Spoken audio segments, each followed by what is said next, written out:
설교 말씀 듣도록 하겠습니다. 주님의 날 우리가 함께 예배드릴 수 있도록 인도하심을 감사합니다. 우리에게 생명 주심을 감사합니다. 이 생명으로 무엇을 할 것인지 우리에게 자유까지 주셨습니다. 그 자유로 우리가 행하는 선택들, 그 하나하나의 무게를 생각해 보게 됩니다. 주님, 오늘도 저희에게 말씀하여 주옵소서. 이 부족한 종을 세우셨으니 이 종을 붙들어 주옵소서.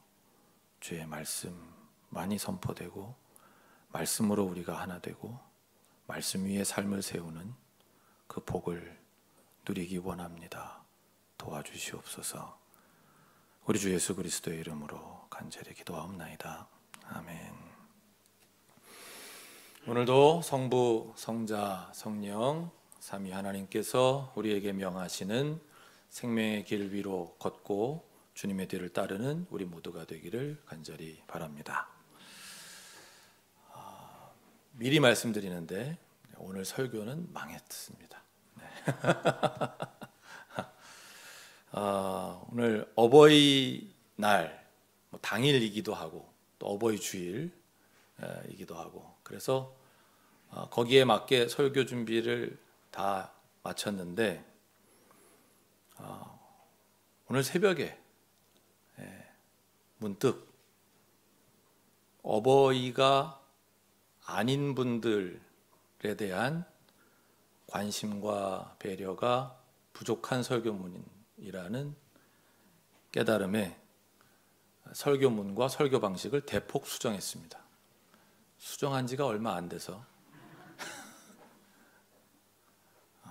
거진 망했다 이렇게 보고 있습니다. 우선 전체적인 흐름을 미리 알려드리겠습니다. 오늘 전체적인 흐름은 요한복음, 요한계시록, 그리고 시 23편, 그리고 사도행전 이렇게 그러니까 완전히 성경 봉독하신 것과는 역순으로 설교가 진행될 예정이고요. 각 본문의 요지도 미리 알려드리겠습니다. 왜냐하면 이제 급조한 설교라 어디로 잘못 가다가 길을 잃을지 모르기 때문에 요한복음 본문의 요지는 보신 것처럼 예수님께서 참 메시아, 참 구원자 시다 라는 것이고요. 요한계시록 본문은 바로 그 참 구원자이신 분과 함께 해온 사람들의 미래의 모습, 그 궁극적인 모습이 어떤 것인지를 이제 보여주시는 장면입니다. 하나님 나라에 들어간, 구원받은 그 모습인 거죠. 그리고 시 23편은 바로 그렇게 참 구원자를 만난 사람들의 증언이고 찬양입니다. 우리가 너무나도 애송하는 그 시 23편 내용은 그런 거죠. 그렇게 이제 이 본문, 성서일과 본문들은 그렇게 서로 연결이 됩니다. 그리고 이제 사도행전 마지막에 잠시 보게 될 텐데요.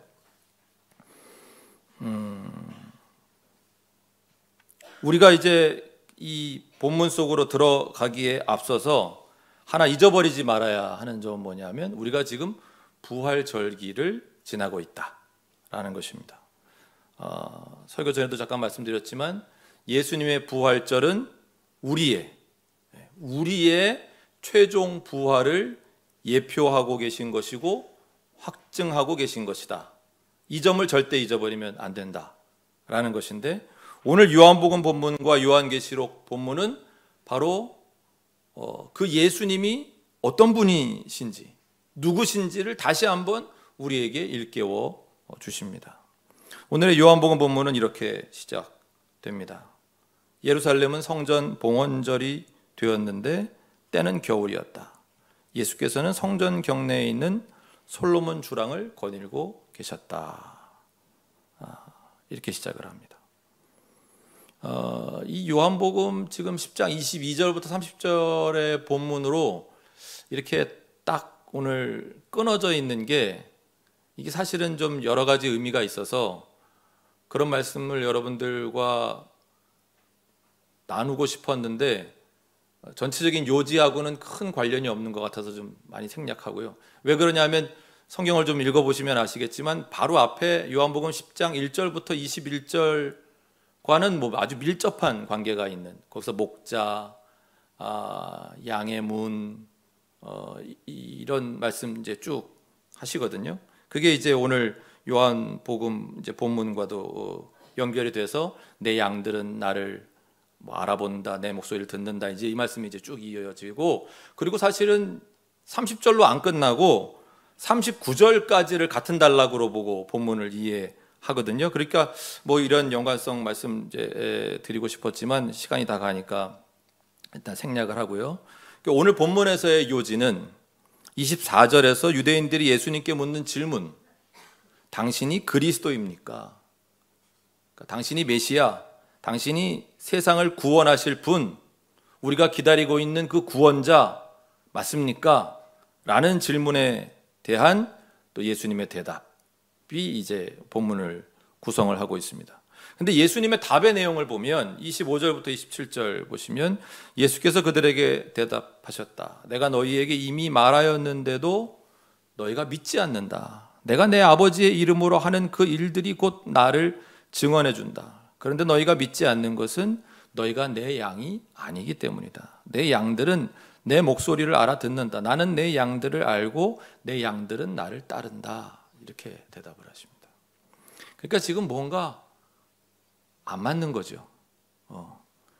예수님께서는 내가 너희에게 이미 말하였는데도 너희가 믿지 않는다. 내가 내 아버지의 이름으로 하는 그 일들이 곧 나를 증언해 준다라고 하시면서 내 말을 믿지 못하겠으면 그러면 내 행동을 보고 판단해라. 이렇게까지 이제 말씀을 하시는 겁니다. 사실 그렇습니다. 우리가 누군가가 어떤 사람인지를 판단해야만 하는 순간을 맞닥뜨리게 되면, 물론 그런 일은 자주 있을 일은 아닙니다. 사람이 사람을 함부로 판단하면 안 되는 거예요. 중요한 건 뭐냐면 그 사람이 하는 말이 아니라 행동을 보고 판단해야 되는 거죠. 나를 사랑한다고 말은 하는데 그 사랑의 행동을 보여주고 있는지, 자기는 책임감이 강하다 그러는데 정말 책임감 있는 모습을 보여주는지, 이런 게 중요한 거잖아요. 사람은 말이 아니라 그 사람 행동을 보고 그 사람을 판단해야 되는 거죠. 예수님이 그렇게까지 말씀하시는 거예요. 내가 하는 행동을 보고 나를 판단해라. 다시 본문으로 돌아가서 예수님은 지금 본인이 참 메시아라고 하시는데 유대인들 가운데 많은 사람이 예수님을 인정하지 않는 거예요. 예수님의 말도 듣지 않고 그분의 행동들에서도 의미를 찾지 않습니다. 왜냐하면 그들이 생각해오던 메시아 상이 있었거든요. 자기들이 그려오던 구원자의 상이 이미 있었어요. 그들이 바라고 기다리던 구원자는 이 피식민 지배를 끝낼 독립투사와 같은 모습으로 올 것이다. 전쟁을 승리로 이끄는 전사와 같은 모습으로 올 것이다. 경제적인 부를 이루도록 이끄는 현자와 같은 모습으로 나타날 그런 존재라고 믿고 있었는데, 그런데 예수님의 그 말의 내용을 봐도 그렇고 그분이 하시는 행동의 내용을 봐도 그렇고 그런 그들의 기대와는 상당히 거리가 있는 거예요. 그래서 그들은 예수님의 구원자 되심, 메시아 되심을 받아들이지 못했던 겁니다. 오늘 본문을 보시면 이때가 성전 봉헌절이라는 절기였다고 되어 있잖아요. 22절에 개역 개정에는 그 수전절이라고 번역을 했는데, 이 절기가 하누카라는 절기입니다. 아마 그 미국 드라마 이런 거 많이 보신 분들은 거기 유대인들이 좀 나오는 그런 미국 드라마에는 이 하누카 얘기가 한 번씩 나오죠. 그래서 그들에게는 약간 마침 또 계절이 겨울이기도 하고, 그래서 성탄절을 그들은 유대인들은 성탄절을 지키지 않으니까 이제 하누카가 약간 성탄절 같은 그런 느낌의 절기인데, 이 절기는 마카비 혁명의 승리를 기념하는 절기입니다. 마카비 혁명의 내용에 대해서 아주 대충 정말 말씀드리면, 주전 167년부터 164년까지 이제 시리아인들이 이 예루살렘 성전을 더럽힙니다. 거기다 막 우상을 세우고 막 이렇게 하죠. 그랬는데 유다 마카비가 그 시리아인들을 내쫓고 성전의 정화와 그리고 성전의 재봉헌식을 거행하거든요. 그래서 이 수전절, 이 성전 봉헌절은 마카비 혁명의 승리를 기념하는 절기예요. 제가 너무 이제 간단하게 말씀드렸지만 이게 유대인들에게는 굉장한 승리였던 거죠. 약소 국가인데 대국을 상대로 대국을 내쫓는 이런 승리를 거두었으니까. 그러니까 유대인들이 그리고 있던 메시아는 바로 이 마카비 같은 모습, 그리고 더 역사를 거슬러 올라가면 다윗 왕의 모습에서 메시아상을 그리고 있었던 거죠. 그런데 그날 주님이 성전에서 거닐고 계셨다 그랬습니다. 무슨 생각 중이셨을까? 성전 거니시면서. 또 이 솔로몬 주랑이라고 하는 거는, 주랑은 아시죠? 이렇게 기둥들이 쭉 서 있는. 근데 그 성전 중에서도 동쪽에 있는 그 주랑이라고 합니다. 동쪽은 그 겨울에는 그 겨울에 찬바람이 동쪽에서 불어오는 거거든요. 유대 나라의 지형상 그 요단강 쪽에서 이렇게 불어오는 그 차가운 동풍을 막아주는 역할을 하는 게 이 솔로몬 주랑이었다 그래요. 그러니까 사실은 굉장히 좀 상징적인 의미가 여기 많이 담겨 있죠. 이 두 절 속에. 마카비 혁명의 승리를 기념하던 하누카 절기였고.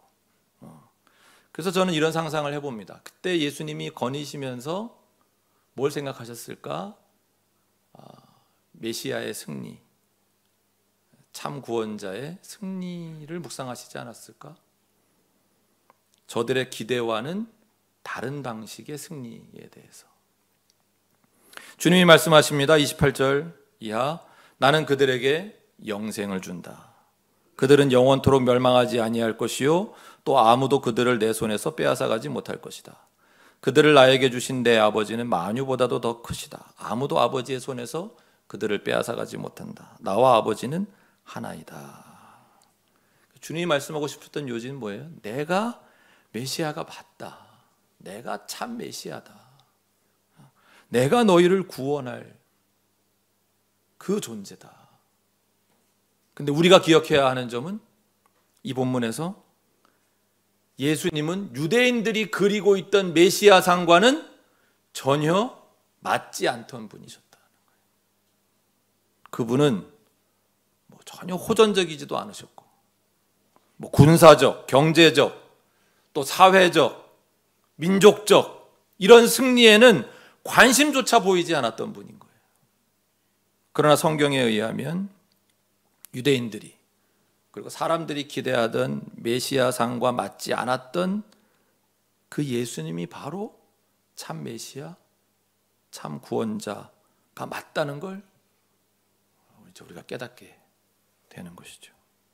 사실 생각해 보면 예수님이 그들이 그리고 있던 군사적인 승리, 그리고 그래서 그 로마 식민 지배하에 있던 유대 국가를 독립시키고 막 번영하게 하고, 그랬으면 참 구원자가 맞으실까? 그럴까요? 오늘 요한계시록 본문은 요한계시록 전체에서도 특별히 엄선된 세 본문 중에 하나다. 보통 신학자들이 이렇게 얘기합니다. 어떤 면에서 엄선된 세 본문이냐면 미래의 그 믿는 자들의 모습에 대해 보여주시는. 그러니까 사실은 요한계시록이 우리는 미래를 이야기하는 책으로 이렇게 생각하고 있는데 사실 그런 장면이 별로 없거든요. 요한계시록은 실제로 읽어보면. 근데 한 세 장면 정도가 그런 장면이 있어요. 그 중에 대표적으로 꼽히는 장면이 이제 오늘 이 장면인데, 여기서 보이는 우리의 미래의 모습은 어떤 것인가? 9절에 보시면 흰 두루마기를 입고 보좌 앞과 어린 양 앞에 서 있었다 그랬습니다. 무슨 의미인가요? 하나님 나라에 들어갔다는 거예요. 구원받았다 라는 거예요. 그 14절 하반절에 보면 이 사람들은 큰 환난을 겪어낸 사람들입니다 그랬어요. 그렇죠. 하나님 나라에 들어간 사람들, 구원받은 사람들, 큰 환난을 겪어낸, 그러니까 하나님 나라 가는 길은 쉽지 않다. 큰 환난을 겪어냈다라고 표현된 삶의 모습 어떤 것이겠습니까? 믿음으로 살아가는 그 길이 이건 남들은 가지 않는 길인 것이고 남들과는 다르게 살아가는 길인 것이고 그런 길을 걸어간 사람들의 삶이라는 거죠. 환난과 고난이 있을 수밖에 없는. 그런데 이제 그들은 어떤 처지에 놓입니까? 16절과 17절 그들은 다시는 줄이지 않고 목마르지도 않고 해나 그 밖에 어떤 열도 그들 위에 괴롭게 내려 쬐지 않을 것입니다. 보좌 한가운데 계신 어린 양이 그들의 목자가 되셔서 생명의 샘물로 그들을 인도하실 것이고 하나님께서 그들의 눈에서 눈물을 말끔히 씻어주실 것입니다. 어떻게 이렇게 될 수 있죠? 그들이라니 우리죠. 구원받을 우리가 어떻게 그렇게 될 수 있었죠? 14절 말미에 보면 그들은 어린 양이 흘리신 피에 자기들의 두루마기를 빨아서 희게 하였습니다.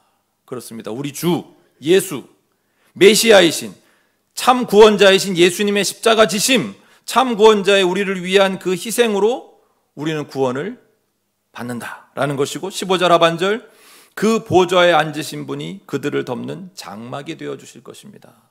그렇습니다. 우리의 주인이신 예수, 구원자이신 예수께서 우리를 덮는 장막이 되어 주심으로 우리는 최종 부활의 구원에 참여합니다. 아멘입니까? 네. 예수님이 그런 참 구원자이시다. 시 23편 어떤 시편 좋아하세요? 어떤 시편 혹시 외우시는 시편 있으세요? 그러면 거의 대부분의 그리스도인들이 꼽는 시가 시 23편이죠. 시 23편은 참 구원자인 주님을 만난 사람들의 증언이고 찬양입니다. 보십시오. 여기 우리를 주님이 어떻게 대하시는지, 부활하신 주님을 만나는 사람을 어떻게 대하시는지 보십시오. 주님은 나의 목자시니 내게 부족함 없어라. 2절 나를 푸른 풀밭에 누이시며 쉴 만한 물가로 인도하신다. 3절 나에게 다시 새 힘을 주시고 4절 내가 비록 죽음의 그늘 골짜기로 다닐지라도 주님께서 나와 함께 계시고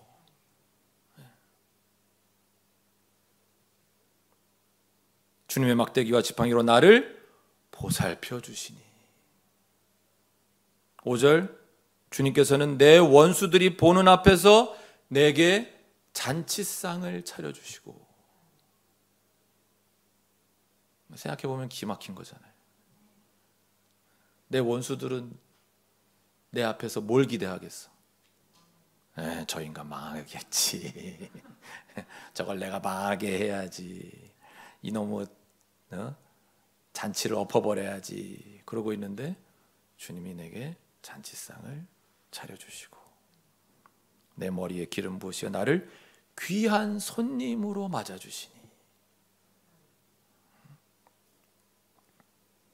6절 진실로 주님의 선하심과 인자하심이 내가 사는 날 동안 나를 따르리니 주님의 선하심, 주님의 인자하심이 그리고 맨 마지막에 어떻게 끝나나요?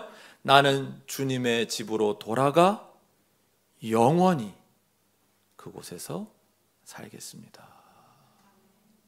영원히 그곳에서 살겠습니다. 우리가 영원히 살 그곳이 어디인가요? 요한복음 본문에서 만난 우리의 참 구원자 되시는 예수님으로 인해 오시는 하나님 나라. 요한계시록 본문에서 본 그 최종 부활에 참여한 우리가 들어갈 그곳 오시는 하나님 나라. 자, 오늘 성서 일과 본문들의 결론은 나왔어요. 요한복음은 뭐였어요? 참 메시아는 예수님이시다. 참 구원자 예수님이시다. 요한계시록에서는 그 참 구원자와 함께 환난을 겪어낸 사람들의 궁극적인 모습은 이렇다. 이것이 구원받은 자의 모습이다. 시편은 그 주님을 만난 사람의 인생은 이래. 하나님이 너희들을 사망의 그늘 골짜기에 갈 때라도 거기에도 함께 하고 계시고, 그분의 선하심과 인자하심이 일생 동안 함께 하시고, 그러니 우리가 그 주님을 만난 인생으로 멋지게 살아가자. 끝. 이렇게 결론이 난 거예요. 그런데 사도행전 본문은 그럼 뭐냐? 지난 주일 그 요한복음 21장이 요한복음의 에필로그라 그랬잖아요. 그런 것처럼 오늘 사도행전 본문도 에필로그인가? 이런 생각을 하게 됩니다.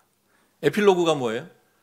요한복음 20장에서 결론이 났거든요. 요한복음은 거기서 끝나요. 사실 다 끝났는데 21장은 결론에서 다 이야기하지 못한 부분을 약간 추가적으로 말씀하시는 그런 느낌이 21장에 있어서 이제 에필로그다 이렇게 신학자들이 얘기를 하거든요. 무엇 말씀하셨어요? 우리가 지난주에 본 것처럼 베드로가 다시 고기 잡으러 가겠다. 다시 옛날 생활로 돌아가서 안주하며 살아야 되겠다. 그랬더니 예수님께서 나를 따라라. 그 따르라는 명령이 요한복음의 에필로그였던 것처럼 오늘 성서 일과의 흐름 속에서 사도행전 9장은 어떤 에필로그인가? 베드로가 사람을 살리는 그런 장면이에요. 예수님이 살리시는 장면하고 굉장히 흡사해요. 사람 살리는 건 예수님 아니고 바울 정도 하는 줄 알았더니 베드로도 하는 이 장면인데, 여기서 우리가 주목할 부분은 36절입니다. 이 여자는 착한 일과 구제 사업을 많이 하는 사람이었다. 그러니까 이 사건도 우리가 참여할 그 최종 부활의 예표적인 사건이라고 할 때 우리에게 지금 촉구하시는 게 있는 거죠. 뭘 촉구하세요? 이 여인처럼 살아라. 착한 일과 구제 사업 많이 하며 살아라. 설교를 정리하겠습니다. 우리 그리스도인들과 하나님이 선하게 창조하신 이 창조계의 궁극적인 모습은 결국에는 구원이고 승리이지만 그 과정이 사람들의 기대와 다르다는 거죠. 과정은 고난이고 환난이고, 그래서 참 구원자인 주님은 우리와 함께 하시면서 같이 인내하시고 같이 기다리시고, 아이 뭐 좀 힘 좀 써가지고 많이 전능하신 하나님이 좀 나쁜 놈 때려잡고 이렇게 하시면 좋겠는데 그냥 연약하게만 보이시게 그냥 품으시고 함께함으로 연대하시고 약한 자의 자리에 내려가시고 동참하시고 거기서 삶을 나누시는, 그게 참 메시아, 참 구원자의 삶이었습니다.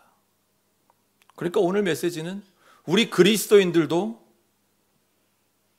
그리스도인들의 삶도 그러해야 한다는 메시지를 주고 계시는 거죠.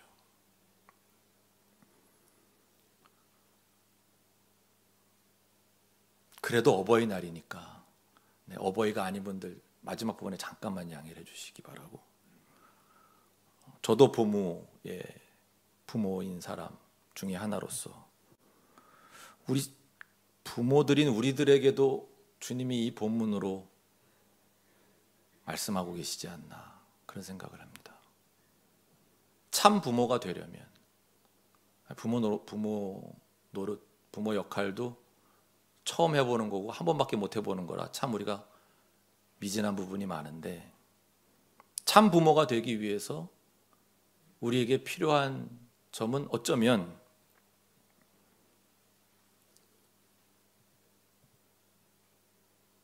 돈이 아니라 또 막무가내식 사랑이 아니라 우리 자녀들의 고민 가운데 함께함, 그들의 감정을 함께 느낌, 그들이 바라보는 세상에 대한 눈높이에 내가 같이 눈높이를 맞추는 거. 그러면 그들 눈에 세상이 얼마나 막막하게 보일지가 우리가 느껴질 텐데, 이런 담이 있어요? 이 정도 높이의 담? 우리는 인생을 살아와서 우리 눈높이는 이만큼 있어요. 그러니까 이렇게 담 넘어가 보여요. 내려다 보이고. 그런데 우리 자녀들은 얼마 아직 인생을 산 연조가 짧아서 눈높이가 담보다 밑에 있는 거죠. 그러니 아래서 올려다보는 그 담은 얼마나 높아 보이고, 그 담을 넘어 내가 나아갈 수 있다는 게 얼마나 막막하고, 그 너머가 전혀 보이지 않으니까 얼마나 힘겹겠어요.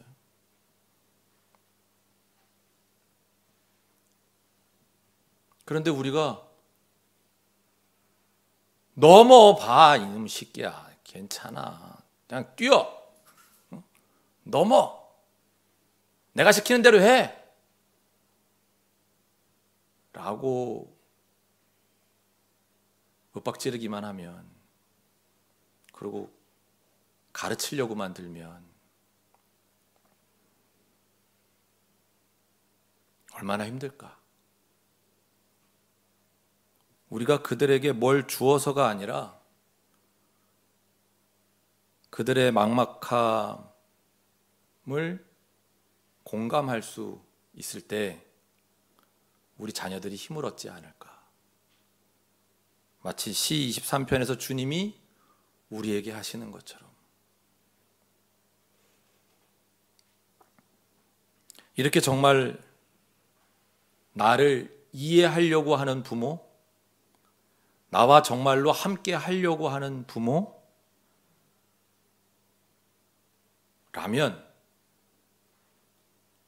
우리 자녀들이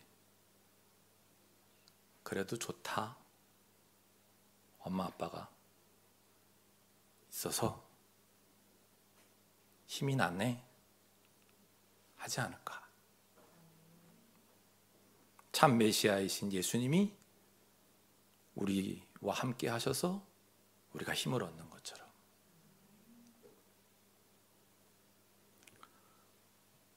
어떤 분이 그러세요. 노인과 어른의 차이가 뭔지 아느냐. 노인의 특성은 자기가 중심인 삶이래요. 그래서 대접받는 데에 관심이 많으시대요. 내 수고를 좀 알아라. 내가 너를 얼마나 사랑했는지 좀 알아라. 그리고 날 대접해라. 그러니까 젊은 노인도 많겠죠. 젊은 사람들 중에도 이런 마인드 갖고 있으면 노인이죠. 그럼 어른은 어떤 분이냐? 어른은 중심이 남에게 가 있는 분이래요. 살아온 세월이 있는 만큼 상대를 이해하는 폭이 넓고 큰 분. 내가 대접받는 것도 좋지만 그보다 상대의 처지를 헤아리고 배려하는 데에서 기쁨을 찾는 분. 상대가 어린이라 하더라도 인격적으로 대하고 대접하기를 즐겨하는 분이 어른이다. 우리가 우리 자녀들에게 노인이 아니라 어른이 되어야 되지 않을까. 오늘 어버이날 누군가의 사랑과 수고 덕분에 내가 존재할 수 있음에 감사하는 날이 되면 좋겠고, 그리고 이제 나도 어른답게 그리스도인답게 그런 삶을 향해 한 걸음 더 나아가는 오늘이 되면 참 좋겠습니다. 기도하십시다.